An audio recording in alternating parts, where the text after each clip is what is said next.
Yanyo was a man of peculiar ambition.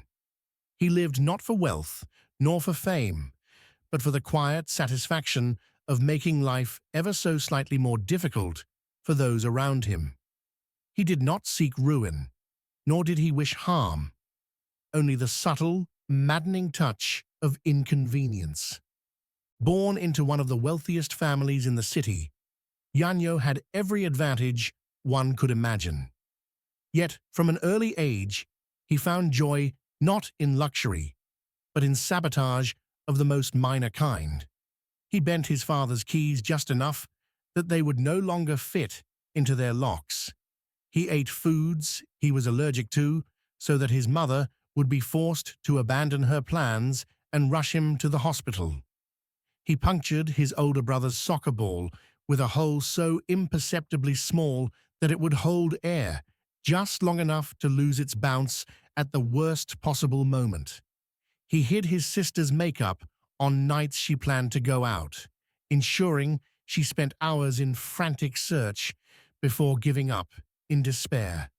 His reach extended beyond his family, to the maids, the guests, the very architecture of his home. He removed the volume-down button from the television remote, knowing full well that those seeking silence would only grow more exasperated with every accidental increase in sound. He realigned the household clocks by mere minutes, introducing chaos that could never be traced back to him. The genius of Yanyo was that his work was too minor to ever be called sabotage, and yet too consistent to be coincidence. His family, despite being plagued by these odd misfortunes, never truly suspected. He was careful, meticulous, a master of deception. For years, Yanyo thrived in this quiet mischief. But all things must come to an end. During his final year of secondary school, Yanyo's father welcomed an old friend from a distant eastern kingdom. The man, accompanied by his wife and infant child, would be staying for a week. For Yanyo, this presented an irresistible opportunity. His studies had left him little time for his craft, but here was a fresh challenge, ripe for exploitation. Yet, as he observed the family, he found himself strangely disappointed. The household's new guests were too few in number, their habits too simple. There were no siblings to torment, no routines to subtly unravel. But Yanyo was patient. He would find a way. Then, on the second night, something peculiar happened. From the shadows of the staircase, Yanyo witnessed the impossible. The child, no older than a year, stood alone in the dimly lit kitchen, the refrigerator door wide open. He watched in stunned silence as the infant constructed an elaborate 7-layer Nutella sandwich with the precision of a seasoned chef. Yanyo felt his breath hitch. His tongue ran over his lips. His pulse quickened. Nutella, a substance forbidden in his household. Years ago, his father had imposed a strict ban after Yanyo developed an insatiable addiction to the hazelnut spread.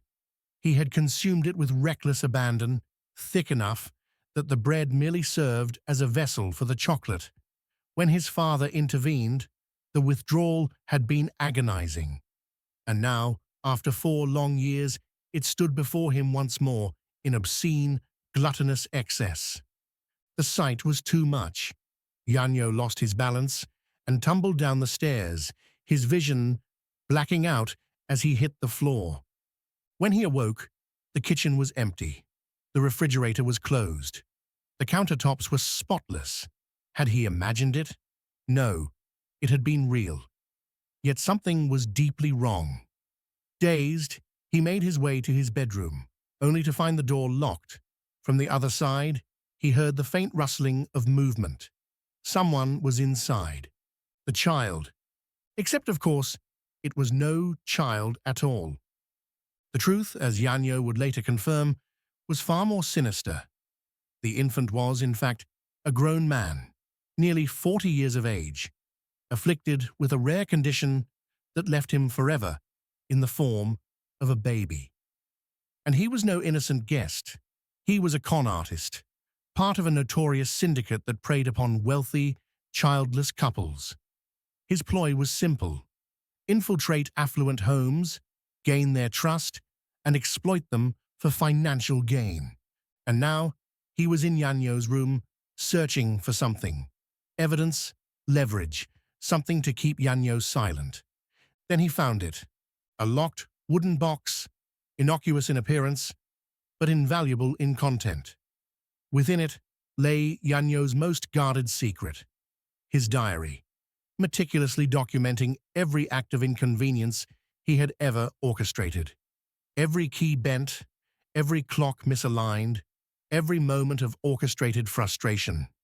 It was all there, a confession in ink. The man-baby took the box and disappeared into the night. By morning, Yanyo's fate was sealed. Seated at the breakfast table, he felt the weight of unseen eyes upon him.